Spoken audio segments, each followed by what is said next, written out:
Olá, gente! Chegamos aqui ao final do nosso mini curso. Vídeos anteriores foram bem longos, talvez um pouco desgastantes, mas dada a natureza do tema, precisei tratar de muita coisa. Espero que tenha sido proveitoso de alguma forma para vocês. Esse último tópico, ele é um tópico bem mais curto, vou tratar de algumas coisas bem pontuais e fazer um encerramento aqui dessas nossas reflexões, trazendo as discussões sobre o tempo para o momento atual. Eu vou trabalhar falando do contexto atual com base num artigo de 2017 de uma acadêmica portuguesa da área de comunicação, que é a Lídia Oliveira. É um artigo que eu utilizo, está indicado na bibliografia ali no PDF. Ela fala que a gente vive hoje o tempo social da hiperconexão. E esse artigo dela eu acho extremamente interessante porque ele é de 2017, então esse artigo ganhou uma nova atualidade nesse momento de pandemia que a gente está vivendo. A Lídia Oliveira, ela trabalha com a perspectiva de que hoje nós vemos no que ela chama de tempo social da hiperconexão, que é caracterizada pelo aumento de intensidade da relação com o presente. Então, se a gente pegar o presentismo, o Hartog fala, né, que a gente está no regime de historicidade presentista, a Lídia Oliveira diz que esse presentismo ele vai se intensificar. Então, a nossa relação na sociedade atual com o presente, ela é muito maior do que era alguns anos atrás. Então, a gente está se intensificando nessa relação com o presente. Estamos perdendo a relação com o passado e com o futuro. E aqui uma citação do artigo da Lídia Oliveira, ela diz o seguinte, nesse tempo da hiperconexão: suspende-se a temporalidade onírica, o pensar no que se virá a ser, o vir a ser no momento seguinte do presente, o vir a ser de amanhã ou depois de amanhã, e também o pensar no vir a ser do próximo bloco temporal, mais ou menos dilatado. Fica suspenso porque o tempo de ser online come vorazmente o ser e o vir a ser. Então, o tempo da hiperconexão, essa relação intensificada com o presente, ela se dá justamente no ambiente online. É esse ambiente online que vai nos colocar no momento de reforço do presente e um pouco nos apartar do passado e do futuro. Então, a gente está vivendo, graças às novas formas de comunicação, ou não as formas de comunicação, mas as formas como elas têm sido usadas, estão nos levando a uma intensificação dessa atitude diante do tempo, desse regime de historicidade. Se a gente, interligar a Lídia Oliveira com o François Hartog, a gente estaria vivendo um momento em que o regime de historicidade presentista está se intensificando. Então,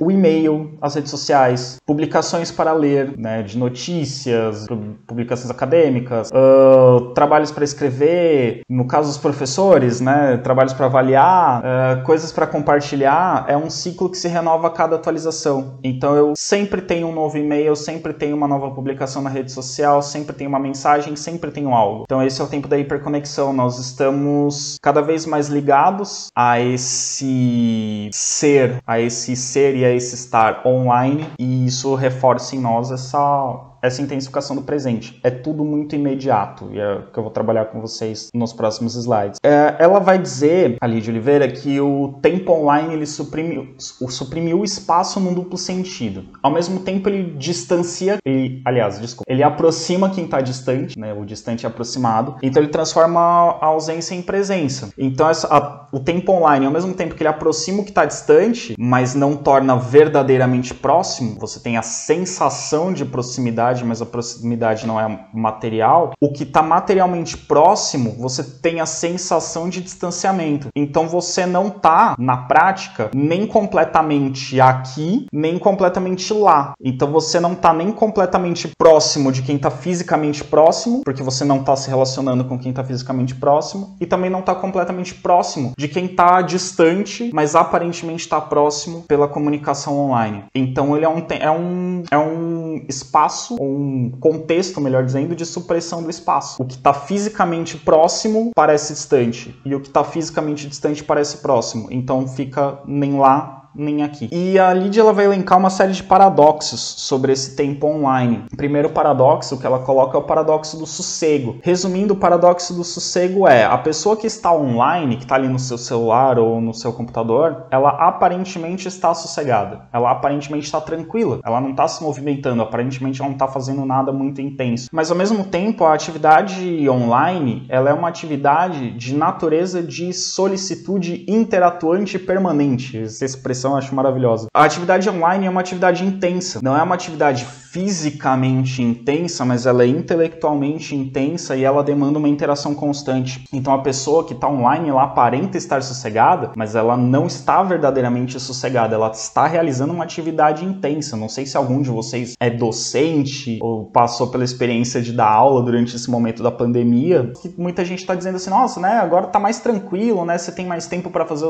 outras coisas que você está trabalhando em casa. Falando, não, eu tô mentalmente esgotado nesse momento de pandemia, porque para manter o contato com os alunos tive que abrir vários canais de comunicação e eles solicitam o tempo todo. Então você está em constante atividade, não é uma atividade tranquila, a atividade online. Então esse é o primeiro paradoxo, que é o paradoxo do sossego. O que eu estou dizendo, estou dando o exemplo aqui da atividade docente, da atividade acadêmica, que é a minha mais próxima, mas a gente pode ir basicamente para qualquer atividade profissional que foi pro home office. E a gente está vendo, já via essa tendência do home office se tornar cada vez mais presente no mundo do trabalho, e hoje, com a pandemia, ele se escancarou, e muito provavelmente após esse momento, muitos trabalhadores que não tinham home office vão começar a fazer, com suas vantagens e desvantagens que a gente vai estar discutindo agora. Outro paradoxo que a Lídia coloca é o paradoxo da urgência constante. Também, resumindo assim, de forma bem pontual, os meios de comunicação atuais nos permitem dar respostas muito rápidas, o que é muito bom. É muito melhor você poder dar uma resposta imediata por e-mail ou por um aplicativo de celular do que como era em outras épocas que você tinha que esperar uma carta. Então a comunicação é muito mais rápida. Ou mesmo se a gente pensar no telefone, que era instantâneo, mas no início do telefone, né, que é uma comunicação instantânea, você tinha que estar no lugar onde estava o telefone. Hoje você carrega seu aparelho celular e você pode se comunicar a qualquer momento, em qualquer lugar. Só que, ao mesmo tempo que isso nos permite uma facilidade muito grande de comunicação, isso também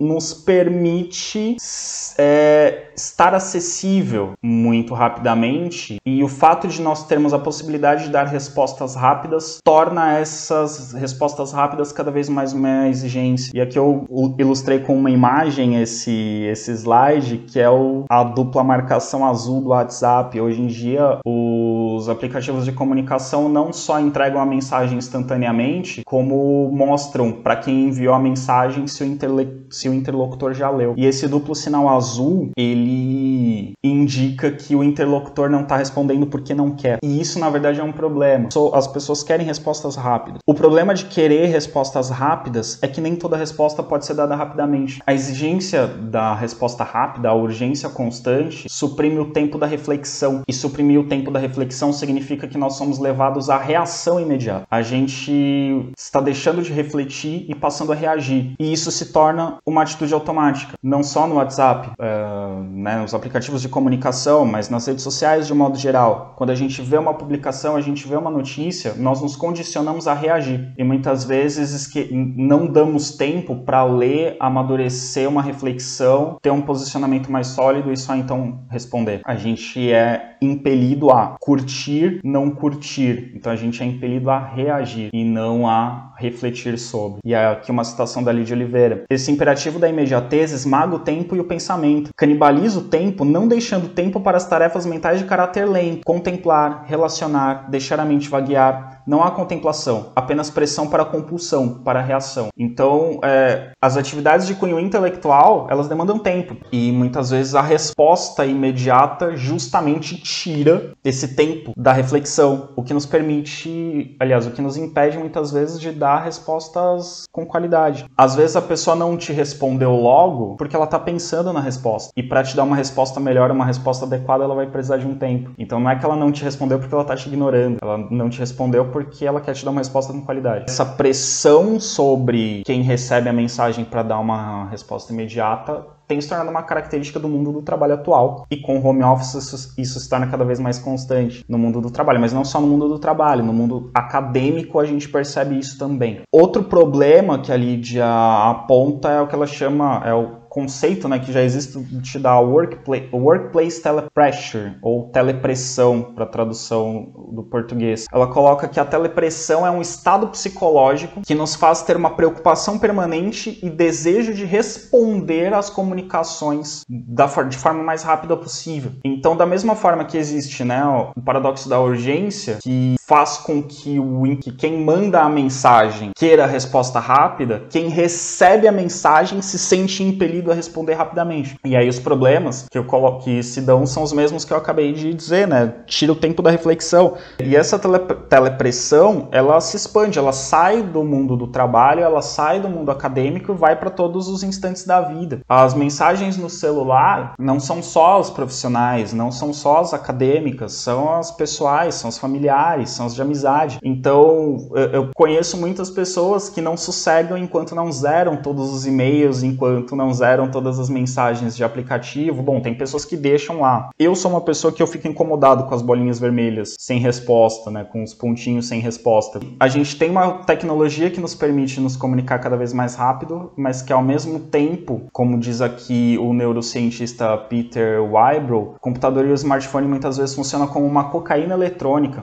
O computador e o smartphone são estimulantes. A pessoa fica ligada ali no computador e no smartphone, fica ligada, fica elétrica e ela se vicia também. Ela sente falta quando você tira, tem uma espécie de crise de abstinência. E isso realmente acontece, assim. Existem estudos na área da saúde falando sobre essa dependência dos aparelhos eletrônicos e da comunicação constante. Outro paradoxo que ela aponta que é muito interessante é o paradoxo subjetivo do tempo. Resumindo esse paradoxo, é o seguinte: existem várias possibilidades da gente lidar com as experiências numa perspectiva temporal, mas tem duas que são as principais. Normalmente, quando a gente tem uma experiência agradável, a gente tem a sensação de que ela passa rápido. Porém, as memórias geradas por essa experiência agradável permanecem, elas têm uma duração mais longa. Então, uma atividade prazerosa, ela tem uma temporalidade breve e longa. Breve durante, porque você tem a sensação de que passou rápido, e longa, porque você fica rememorando e às vezes na sua memória ela dura muito mais do que cronologicamente ela teria durado. E ela dura muito mais do que a sensação. Essa memória perdura e quando você rememora, a experiência da rememoração é mais longa do que a experiência em si. Então ela é breve, você tem a sensação de ser breve, mas a memória que ela gera é longa. Ao contrário, situações tediosas, desagradáveis, gera o oposto, que seria a experiência longa-breve. Esperar um ônibus, ficar 40 minutos no ponto de ônibus num dia chuvoso e frio. Você tem a sensação de que esses 40 minutos demoram muito mais do que 40 minutos. Só que depois, quando você vai lembrar desse momento, você vai lembrar simplesmente de... fiquei esperando o ônibus muito tempo. É uma memória curta, às vezes você até esquece, não dura muito tempo, ou quando você rememora como algo pontual. Então é uma experiência que você tem uma sensação longa, mas a memória gerada é uma memória breve. Então você tem experiência longa e breve. Na hiperconexão, você tem um problema, porque a hiperconexão gera memórias ou gera experiências duplamente breves. Por que duplamente breves? Estar conectado é prazeroso. Não digo que não é prazeroso. E sendo prazeroso, você tem a sensação de que passa rápido. Só que ao mesmo tempo, é uma atividade que não gera memórias duradouras. São memórias também breves. Então você tem uma experiência que você sente passar rápido e a memória disso também é breve, a rememoração disso também é breve. Fiquei várias horas no Facebook, por exemplo. Não gera uma memória duradoura, então é duplamente breve. Qual que é o problema do duplamente breve? Isso não enraiza uma experiência. Se você experimenta de forma breve e se você rememora de forma breve, é uma experiência efêmera. Não tem significado, não tem raízes profundas. E quando você tem muitas experiências que não te afetam, muitas experiências que não se enraizam, você passa por um processo de descontextualização. É como se você estivesse se apartando da realidade. Porque nem a sua experiência efetiva, profunda, e nem a sua memória sobre a experiência é profunda. Então esse é o problema do paradoxo subjetivo do tempo. Vira um tempo duplamente breve. A experiência é breve, a memória é breve, então a pessoa se descontextualiza, ela se desprende do momento que ela está vivendo. Outro paradoxo interessante é o paradoxo de Sísifo. Sísifo é a figura mitológica que foi condenada pelos deuses a rolar uma pedra gigantesca até o cume de uma montanha todos os dias, e quando se aproximava do cume, a pedra rolava de novo até a base, e assim eram todos os dias de Sísifo até a eternidade. Sísifo fazia isso como um castigo, um esforço repetitivo e interminável, como um castigo. O que é o paradoxo de Sísifo? A leitura dos nossos e-mails, postagens nas redes sociais, mensagens no WhatsApp, etc, etc, etc, é um trabalho de Sísifo. Ele é interminável. Se ao final do dia eu tiver lido todas as mensagens, todos os e-mails, feito todas as atividades online, no dia seguinte haverá outras. E esse esforço é repetitivo e não termina nunca, como o trabalho de Sísifo. Só que ao contrário de Sísifo, nós não vemos isso como uma punição. A gente vê muitas vezes como uma atividade prazerosa. Há pessoas que ficam várias horas por dia no Instagram, no Facebook, enfim, como um entretenimento, como algo prazeroso. E isso é infinito. E isso não vai terminar. Sempre haverá novas postagens, sempre haverá novos conteúdos. E isso nunca acaba. Mas ao contrário de Sísifo, nós não vemos isso como uma punição, como algo ruim. Nós vemos como algo prazeroso. Nós, assim, talvez esteja exagerando, mas grande parte da sociedade vê como algo prazeroso. Então você está preso a um trabalho repetitivo que nunca vai ter fim, nunca vai ser vencido, mas você faz isso com prazer. Outro paradoxo que ela aponta, que eu acho muito interessante, é o da disponibilidade permanente. Ela fala que hoje existem muitas estratégias de multitasking, que é fazer várias atividades ao mesmo tempo. A pessoa está aqui com o computador, está com o celular perto, está fazendo várias coisas ao mesmo tempo. E por isso a pessoa está sempre permanente, sempre permanentemente disponível, seja através do e-mail, seja através do celular, enfim, das várias formas possíveis. Se você estar sempre disponível, legal, as pessoas conseguem te acessar. Só que estar sempre disponível significa que você pode atender as demandas dos outros a qualquer momento. Então, a qualquer momento chegarão demandas. O problema de você poder receber demandas a qualquer momento é que existe um risco muito grande das demandas chegarem a todo momento. E se chegarem demandas a todo momento, você está permanentemente ocupado. E se você está permanentemente ocupado, você nunca está disponível de verdade. Então, o paradoxo da disponibilidade permanente é justamente esse. Estar sempre disponível significa, na prática, não estar disponível nunca, porque você sempre vai estar atendendo a alguma demanda. Então, você nunca vai ter disponibilidade de fato. E junto com isso, você tem o paradoxo do tempo, que é: a tecnologia permite executar cada vez mais atividades em cada vez menos tempo. Só que quanto menos tempo eu levo para executar as atividades, mais atividades eu acabo pegando para fazer. E aí eu faço cada vez mais coisas. Então, ao invés de economizar tempo com a tecnologia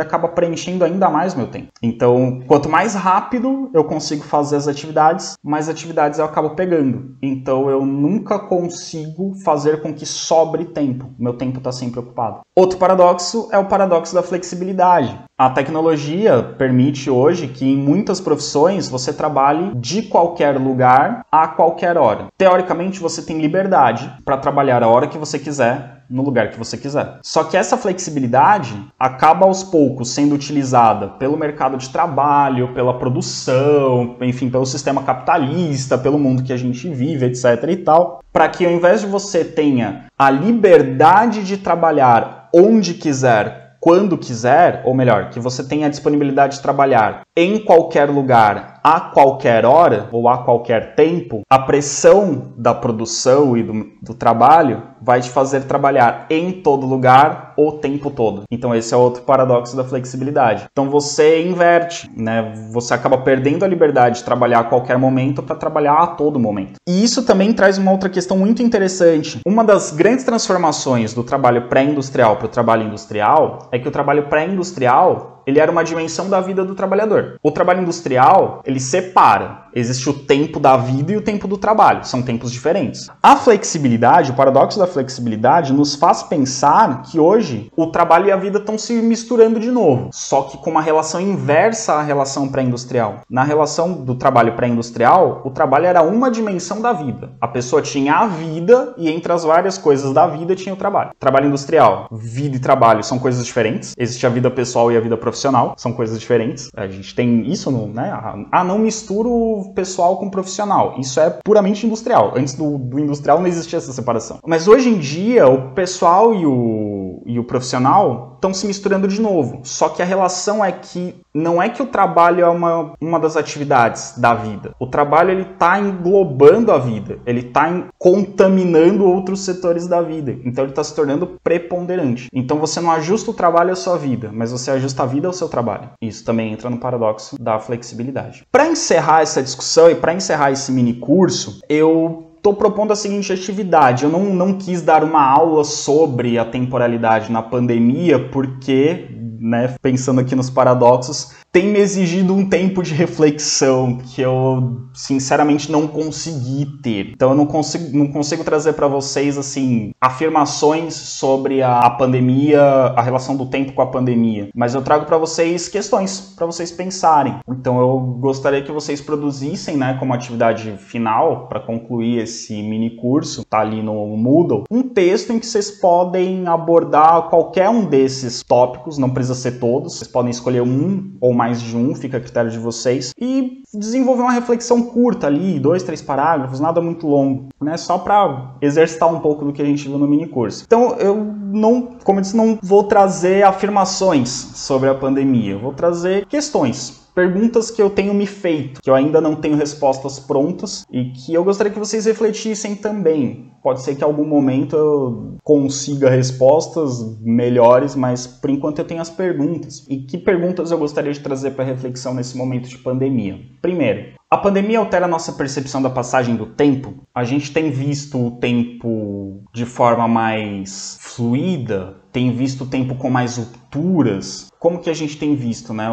A nossa percepção do tempo, o tempo está passando mais rápido, mais devagar? O tempo aparentemente não passa? Como que está essa percepção do tempo na pandemia? Pode ser um olhar pessoal ou pode ser o que vocês enxergam, né, nas relações pessoais, familiares, profissionais, acadêmicas que vocês têm. Outra reflexão interessante, ao olhar para o passado buscando respostas para o momento de pandemia, estaríamos presenciando uma nova história magistra vitae? O que acontece? Se a Covid-19 é algo totalmente novo, que a gente está aprendendo conforme vai acontecendo, a ciência ainda não tem respostas, porque ela precisa do tempo da reflexão. Então não tem respostas imediatas. Isso confronta, né, esse nosso presentismo, né, esse nosso regime de historicidade presentista. A gente precisa de tempo. As respostas não são imediatas, a gente não sabe o que vai acontecer depois, não tem como fazer projeções para o futuro. Então a gente está olhando para o passado para tentar encontrar respostas. Então muita gente está olhando para a gripe espanhola, muita gente está olhando para a peste negra, muita gente está olhando para situações similares que aconteceram no passado. Será que isso não está fazendo com que a gente volte até o passado como uma fonte de inspiração? E será que isso não está fazendo a gente voltar numa ideia de história mestra da vida, de aprender com o passado? É uma reflexão que a gente pode fazer. Outra reflexão, a pandemia tem intensificado ou abrandado nossa relação com o presente? A pandemia tem feito a gente ficar cada vez mais preso no presente, intensificando esse presentismo, esse regime de historicidade presentista ou essa sociedade da hiperconexão, tem feito a gente ficar mais preso no presente, ou a pandemia está fazendo a gente olhar mais para o passado,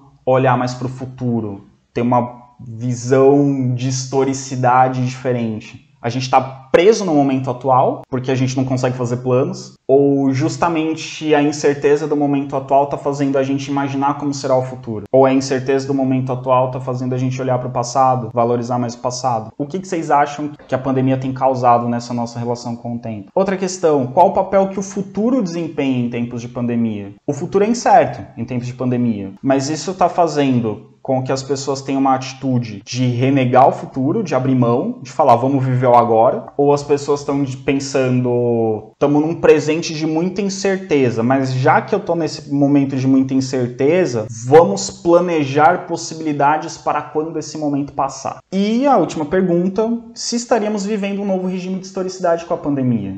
A gente ainda está num regime presentista, como diria o Hartog? A gente está voltando para um passadismo? A gente está voltando para um futurismo? Ou a gente estaria vivendo um novo regime de historicidade que não seja propriamente presentista, passadista, futurista, mas uma coisa diferente? Então essas são algumas reflexões, algumas perguntas que eu tenho me feito e que eu gostaria de compartilhar com vocês. E gostaria de encerrar agradecendo a paciência e a disponibilidade de vocês em participar desse mini curso.